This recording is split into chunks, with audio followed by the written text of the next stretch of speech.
You're listening to Quantum Revenue Expansion with your host, Ursula Menchez. Let's go. Next to me is a gentleman. Like, there's not a lot of people on the plane, but there's someone seated next to me. And we kind of just start chatting, and just a really kind person. And he looks at me and he's like, "Are you nervous?" And I go, No, I'm not. Well, okay, I'm a little nervous, but I don't know. They keep saying they're going to take off. And he looked at me and he's like, "This plane is going to take off. This plane is going to make it to Chicago.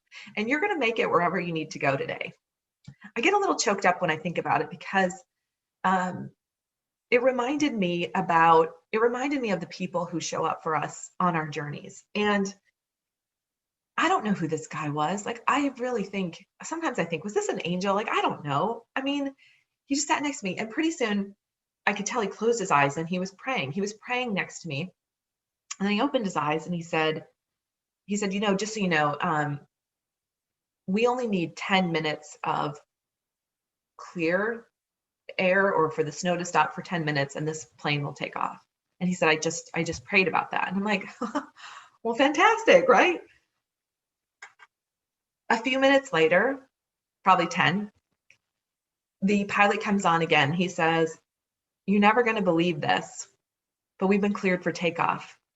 We had 10 minutes of the snow stopping enough that they said we were fine for takeoff." He said, "I think we're the only plane that's going to be taking off out of here, and we're cleared."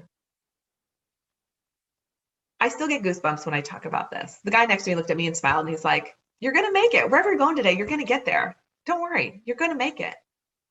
And he said, "Not only that, but your plane is going to be delayed in Chicago so that even though we're running late here, you'll make that flight."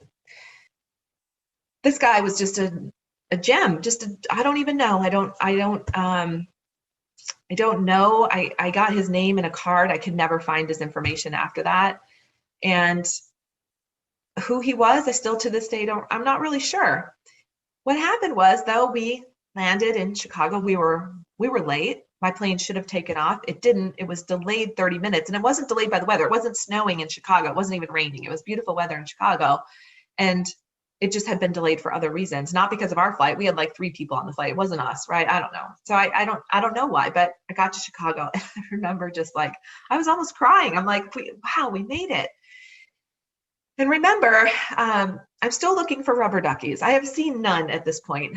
I land in San Diego, and I deliver the keynote that I did there, and still looking for rubber duckies. I'm not seeing any, but I remember getting to San Diego, though, and kissing the green grass and thinking, this is a miracle. Like, we have miracles that happen all the time, and we don't even recognize them, right? We don't think of them as miracles, but to me, that was a total miracle.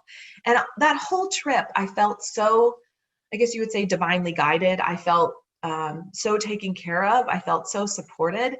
And it was a reminder, and it felt like this metaphor. And I knew I was supposed to tell the story because it's exactly what happens in our business, right? Like, we set the goal and obstacles show up. But if you're paying attention, the how will still happen. People will show up to help you. Miracles will happen all the time when you let them. And I was in a state of allowing those miracles to happen.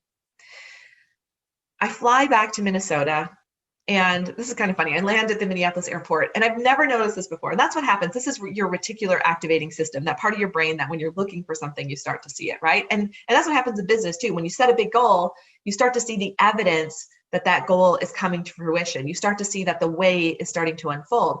So I land in Minneapolis, and there's this big sign with these huge yellow rubber duckies on there. And Minneapolis had won, best airport of the year for several years in a row. And for whatever reason, they had rubber duckies as like, on there as art, as part of the win. And I didn't get the whole meaning. I'm sure there was some special meaning, but I just laughed because I'm like, oh my gosh, look at the rubber duckies. And they were massive.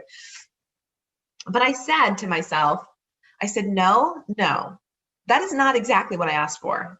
I said I was going to manifest a real rubber ducky. So that's what I'm holding to. Because often when we set a goal, a quantum revenue goal, we'll get close, or we'll think it's, close. We'll do it's close enough game. It's good enough. It's close enough. It's enough. And the truth is, it's not. I want you to hold out for what you really want. I want you to hold out for that quantum revenue goal, the one that you've chosen, the one that you really desire, the one that's your rubber ducky, not just close enough, not good. Good enough isn't good enough for you. I want you to step into what you really want and what you're really asking for. If you want $1 million business, claim it. Ask for it because it's possible. There are miracles happening all the time around you. Thank you for joining us today. And if you are ready to make your next quantum leap, let's do it. Ursula invites you to join us at the 2X Intensive.